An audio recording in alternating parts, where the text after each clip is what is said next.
अभी एक हफ्ते पहले ही तीन दोस्त एक कार पर घूमने के लिए शहर से गांव की तरफ निकले हुए थे। उन तीनों में अर्जुन ड्राइव कर रहा था। अभिनव और हिमांशु पीछे वाली सीट पर बैठे हुए थे।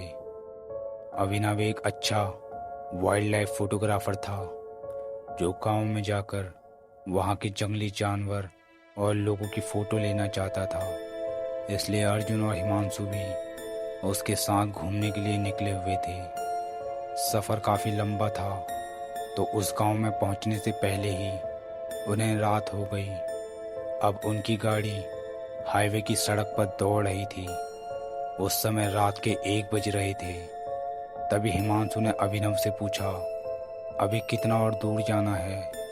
जिस पर अभिनव बोला, लगभग 50 किलोमीटर और होगा।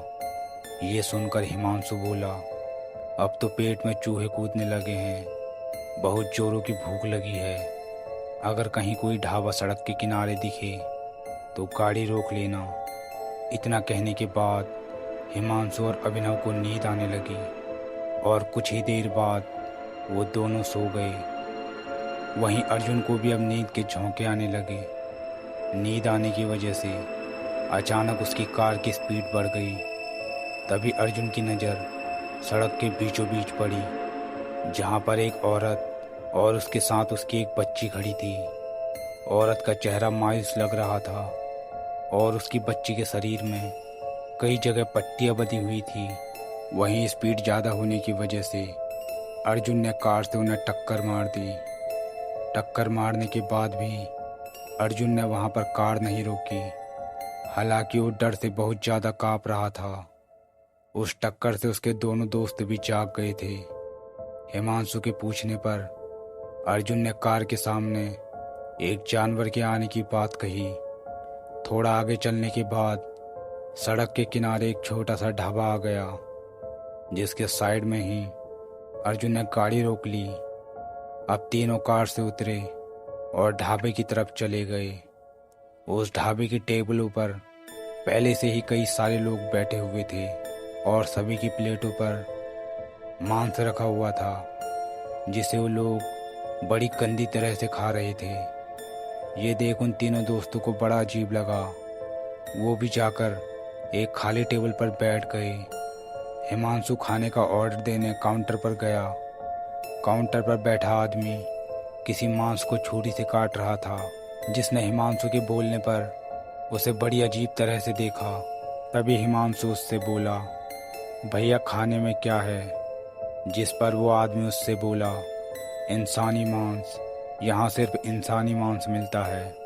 ये सुनकर वो बेहद ज़्यादा डर गया और भागते हुए अपने दोनों दोस्त के पास जाने लगा। लेकिन जिस टेबल पर अभी तक उसके दोस्त बैठे हुए थे, अब वो दोनों वहाँ से गायब थे। ये देख उसके पसीने छूट गए। तभी उसे अपने दोस्तों की चिल्लाने की आवाज़ सुनाई दी, जो उस ढाबे के पीछे से आ रही थी। वो भागता हुआ ढाबे के पीछे की तरफ भागा। ढाबे के पीछे एक कुआं था। उस कुएं के अंदर से उसके दोस्तों की आवाज़ आ रही थी, जो हमें बचाओ करके चिल्ला रहे थे। वो ढाबे में बैठे उन लोगों से मदद मांगने के लिए उस तरफ भागा, लेकिन जो लोग अभी तक वहाँ बैठे खाना खा रहे थे, अब उनके हाथों पर छुरियाँ और चाकू थे। वो सीधा हिमांशु की तरफ बढ़ते हुए बोल रहे थे, तुम्हारे कारण से ही उन दोनों माँ बेटी की जान गई। ये बात हिमांशु को समझ नहीं आ रही थी। फिर वो लोग बोले, तुम्हारे दोस्तों को तो हम मार चुके हैं, अब तुम्हारी बारी है। ये सुनने के बाद हिमांशु भागता हुआ अपनी कार के पास पहुंचा और कार स्टार्ट करके वापस शहर की तरफ भागने लगा। कार के शीशे से वो भूतिया लोगों को अपने पास आता देख रहा था। ड्राइव के दौरान वो वहीं पहुंच गया जहां अर्जुन ने उस औरत और उसकी बच्ची को टक्कर मारी थी। लेकिन इस बार वो सड़क के किनारे खड़े थे, जिनकी आंखों से खून के आंसू निकल रहे थे। इतनी देर में हिमांशु समझ गया था कि अर्जुन ने कोई जानवर नहीं बल्कि इन्हीं दो लोगों को टक्कर मारी थी। तो दोस्तों, आज की वीडियो में बस इतना ही।